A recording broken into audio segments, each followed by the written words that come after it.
وعلیکم السلام۔ میرا کام ہے آپ کی تربیت کرنا، میں آپ کا باپ چاہتا ہوں اور میں آپ کے بیٹوں کو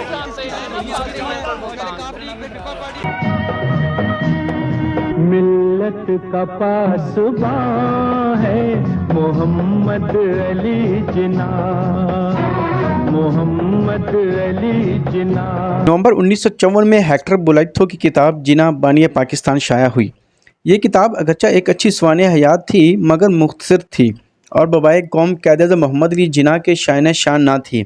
اس وقت بڑی شدت سے یہ بات محسوس کی گئی کہ بانی پاکستان قائد اعظم محمد علی جناح کی ایک مستند سوانح حیات لکھی جائے جس میں تحریک پاکستان کی نظریاتی ساز کو پیش نظر رکھتے ہوئے اصول پاکستان کی جدوجہد کی مکمل اور واضح تصویر پیش کرنے کے ساتھ ساتھ حیات قائد اعظم محمد علی جناح کے تمام پہلو بھی نمایاں ہوں۔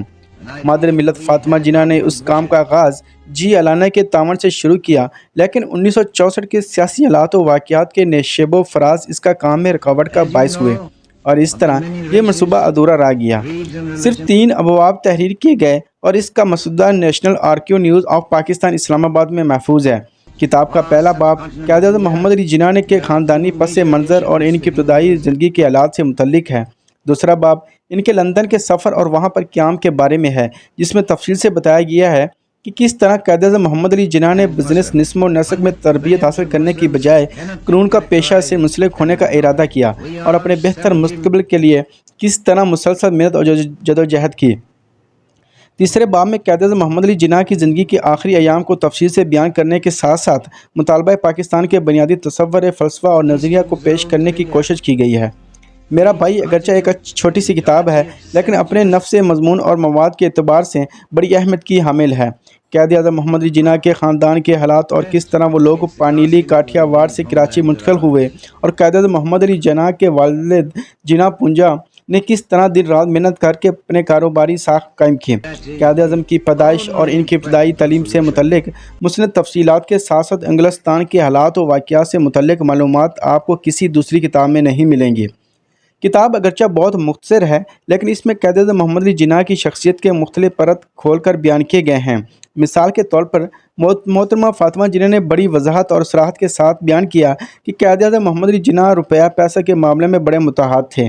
یہ وصف ان کو وراثت میں ملا تھا۔ حیات قائد اعظم محمد علی جناح کے مطالعے سے یہ بات واضح ہو جاتی ہے کہ قائد اعظم بڑی سوچ و وچار کے ساتھ خرچ کرتے تھے۔ ان کی ذاتی زندگی اور آل انڈیا مسلم لیگ کے مالی امور میں ان کے طرز عمل اور طریقہ کار سے یہ بات واضح ہو جاتی ہے۔ قائد اعظم محمد علی جناح کی شخصیت کا ایک خاص پہلو یہ تھا کہ انہوں نے اپنی زندگی اپنی قوم کے لیے وقف کر دی۔ شدید علالت کی حالت میں بھی وہ اپنے فرائض سے لا تعلق نہیں رہے۔ اپنی خراب صحت کی پرواہ نہ کرتے ہوئے قومی اہمیت کے معاملات میں بھرپور شرکت کرتے رہے اور اپنے جسم و جان کی تمام تر توانائیاں قوم و ملک پر نثار کر دیں۔ قائد اعظم محمد علی جناح کی زندگی کا نمایاں اور اہم وصف یہ تھا کہ وہ سخت مشکلات اور مصائب کا مقابلہ کرتے ہوئے اپنا راستہ خود بناتے تھے، سینہ تان کر حالات کا سامنا کرتے تھے۔ وہ کسی کی رب یا دباؤ میں ہرگز نہیں آتے تھے اور اپنے متعلق کسی دوسرے کو فیصلہ کرنے کا حق نہیں دیتے تھے۔